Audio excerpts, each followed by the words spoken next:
चीन ने 4.5 किलोमीटर अंदर 100 घरों का एक गांव बसा दिया है। योगी के राज में 6 लाइन की सड़क बनी और अखिलेश के राज में 8 लाइन की सड़क बनी। हम मानते शेर का बच्चा है, यकायर की औलाद है। 300 करोड़ रुपए का घोटाला करने के लिए इलाजों का काफिला उतारता है। एक जिनका इलाज नहीं हो रहा था, उन्होंने शिकायत की कि दवा नहीं मिल रही है, उनको जेल में डाला गया। 54,000 से ज्यादा बेरोजगारों को रोजगार नहीं मिल रहा है। नमस्कार, मैं हूं भूपेंद्र रावत और मैं आज आपके साथ बात करूंगा कि हमारे देश में एक्सप्रेसवे के उद्घाटन पर सड़क पर गाड़ियां नहीं उतारी गई, जहाज उतारे गए। और जहाज उतारे गए, लड़ाकू जहाज, मीराज से लेकर जगवार तक, माल ढोने वाले जहाज, प्रधानमंत्री भी जहाज में जाते हैं। और 30 जहाज़ों को उतारा गया सुल्तानपुर में। इस पूरे क्रोनोलॉजी को समझना चाहिए। 341 किलोमीटर लंबी एक्सप्रेसवे 6 लाइन की बनी। अगर इसको मैं एक लाइन में कन्वर्ट कर दूं तो 2046 किलोमीटर लंबी सड़क के निर्माण के लिए 22,500 करोड़ रुपए खर्च आया। इसका मतलब है कि एक किलोमीटर की सड़क के लिए 1 करोड़ 9 लाख रुपए प्रति किलोमीटर का खर्च आया, जो मैं लंबाई के हिसाब से कह रहा हूं 2046 किलोमीटर लंबा। और इससे पहले एक और, ये मैं बात कर रहा हूं लखनऊ से गाजीपुर तक का, जो अभी बना है, जिसका उद्घाटन नरेंद्र मोदी ने किया। और इससे पहले एक और सड़क बनी एक्सप्रेसवे, वो बनी आगरा से लखनऊ तक 8 लाइन की 302 किलोमीटर, जिसकी लंबाई अगर मैं सीधा कर दूं 302 गुणा 8 तो 2416 किलोमीटर बैठती है। 2416 किलोमीटर लंबी सड़क का जो खर्च आया वो 13,200 करोड़ रुपए आया। और जब हम दोनों की तुलना करते हैं तो जो अभी योगी के राज में बनी है सड़क, वो 370 किलोमीटर कम बनी है उस हिसाब से, क्योंकि 6 लाइन की है। और वो 9,300 करोड़ रुपए अधिक महंगी बनी है।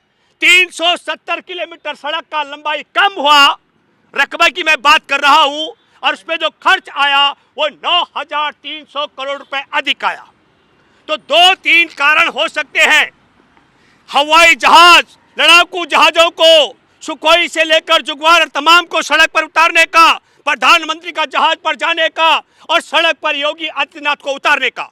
एक तो हमारे अरुणाचल में चीन ने 4.5 किलोमीटर अंदर 100 घरों का एक गांव बसा दिया है।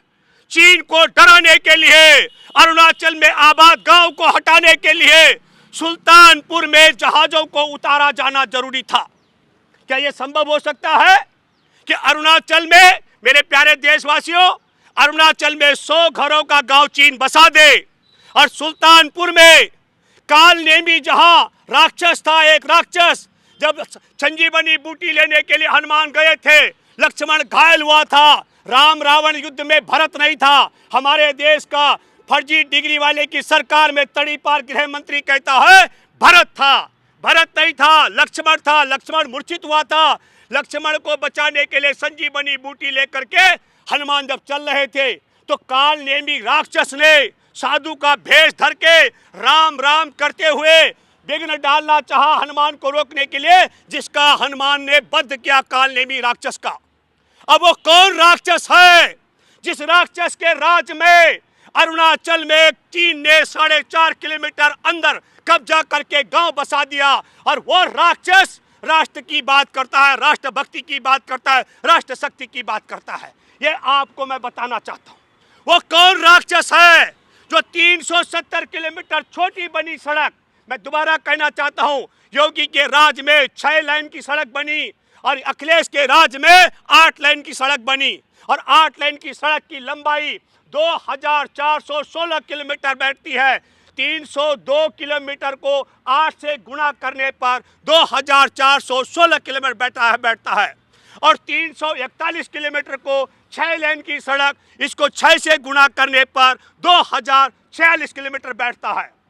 2,046 किलोमीटर की सड़क बनाने के लिए 22,500 करोड़ रुपए का खर्चा और 2,416 किलोमीटर सड़क बनाने के लिए 13,200 करोड़ रुपए का खर्चा। तो 9,300 करोड़ रुपए के घोटाले पर पर्दा डालने के लिए, इस भ्रष्टाचार को छिपाने के लिए नरेंद्र मोदी ने जहाजों का जखीरा भी उतार दिया और योगी आदित्यनाथ को भी सड़क पर पैदल उतार दिया ताकि चर्चा हो जहाजों की और चर्चा हो योगी के सड़क पर उतरने की। 9,300 करोड़ रुपए के घोटाले पर पर्दा डालने का षड्यंत्र है। मैं दावे के साथ में कह सकता हूं, नरेंद्र मोदी तुम 330 जहाज नहीं 3,000 जहाज उतार दो। सुल्तानपुर की सड़क पर चीन का बाल बांका नहीं हो सकता है। चीन का बाल बांका करने के लिए अरुणाचल में जो कब्जा है चीन का, उसको हटाने के लिए सुल्तानपुर में नहीं जहाज को अरुणाचल में उतारते। हम मानते शेर का बच्चा है या कायर की औलाद है। मैं इसलिए कहना चाहता हूं कि जिस तरीके से हनुमान को रोकने के लिए साधु के भेष में काल नेमी राक्षस राम राम जप रहा था, उसी तरीके से अखंड भारत, शक्ति भारत, एक भारत, सशक्त भारत का नारा ये अंग्रेजों का मुखबिरी करने वालों के गिरोह का वारिस और चीन का दलाल है। हमारे उत्तर प्रदेश के लोगों को मूर्ख समझता है। 9,300 करोड़ रुपए का घोटाला करने के लिए जहाजों का काफिला उतारता है। एक दूसरा, उत्तर प्रदेश में चुनाव है और चुनाव में पर्दा डालने के लिए जो कोरोना काल में जो ऑक्सीजन की कमी से जो मर गए उनके परिजनों ने ऑक्सीजन की बात उठाई, उनको जेल में डाला गया था। जिनका इलाज नहीं हो रहा था, उन्होंने शिकायत की कि दवा नहीं मिल रही है, उनको जेल में डाला गया था। और जिन हजार लाखों लोगों की जान गई थी, उनमें सबसे ज्यादा लाशें उत्तर प्रदेश की नदियों में बहती हुई जिन्हें चील कवर कुत्ते खा रहे थे, उससे ध्यान भटकाने के लिए सुल्तानपुर में जहाजों का जखीरा उतारा गया। उत्तर प्रदेश में नदी किनारे जो शव पड़े थे हिंदुओं के, जिन पर राम नामी चादर थी, उन शवों के कफन चोरी करा रहा था योगी आदित्यनाथ, उससे ध्यान भटकाया जा रहा है। हमारे देश में बेरोजगारी का आलम यह है कि 2018 में एसएससी जीडी की लिखित परीक्षा से लेकर के मेडिकल परीक्षण पास करके शारीरिक परीक्षण टेस्ट पास करने के बाद 54,000 से ज्यादा बेरोजगारों को रोजगार नहीं मिल रहा है। ये 2018 का मैं जिक्र कर रहा हूं, जबकि भारत में 1,10,000 वैकेंसियां सीआईएसएफ से लेकर सीआरपी तक, एसएसबी से लेकर के आईटीबीपी तक और असम राइफल में है, लेकिन 54,000 छात्रों को रोजगार नहीं दिया जा रहा है।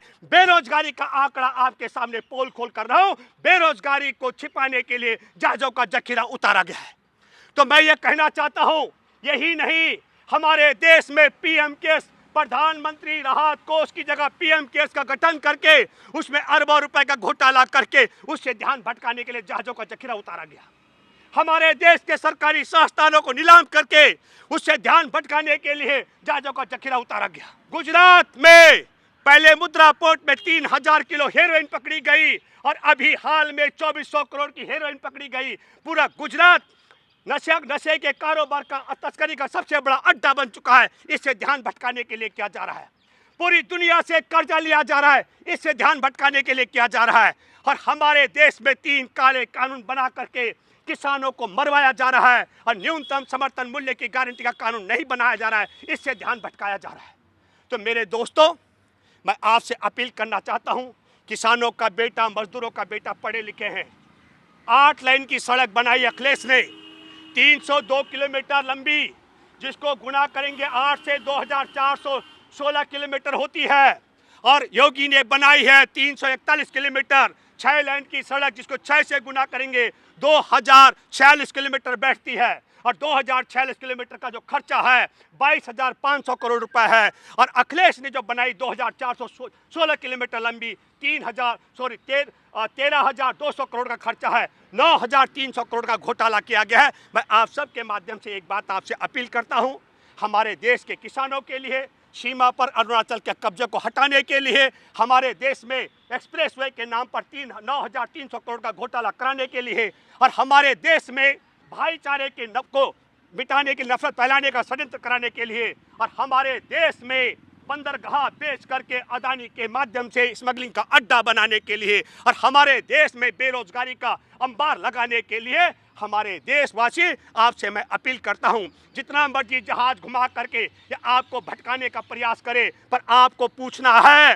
कि कोरोना काल में, महामारी में हमें ऑक्सीजन के बगैर, इलाज के बगैर, अंतिम सांस के दाह संस्कार के बगैर चील कवर कुत्ते को क्यों खिलाया गया था? हमारे देश की सीमा पर अरुणाचल पर कब्जा क्यों कराया गया था? और बंदरगाह को बेचकर स्मगलिंग का अड्डा क्यों बनाया गया था? और बेरोजगारी देश भुगत रहा है। 2018 में 54,000 जो छात्र लिखित भी, शारीरिक भी, मेडिकल जांच पूरी करके कंप्लीट कर चुके थे, उन्हें भर्ती का अवसर क्यों नहीं दिया जा रहा है? मैं इन सवालों के साथ में आपसे अपील करता हूं, ये सवाल आपको करने हैं। ला के हिंदू मुसलमान करे, ला के ये भारत पाकिस्तान करे, पर आपको अपने मुद्दों पर कायम रहना है। ये अपील मैं आपके साथ इन सब सोशल मीडिया के माध्यम से करने आया हूं, और मेरी बात जहां तक हो सके अधिक से अधिक दूर तक पहुंचाने का प्रयास करेंगे। धन्यवाद। जय हिंद, जय जवान, जय किसान। नेशनल दस्तक की आपसे गुजारिश है कि अगर इसको बचाना चाहते हैं तो नेशनल दस्तक को सब्सक्राइब करने के लिए रेड कलर के सब्सक्राइब बटन को दबाएं, फिर बेल आइकन की घंटी दबाएं।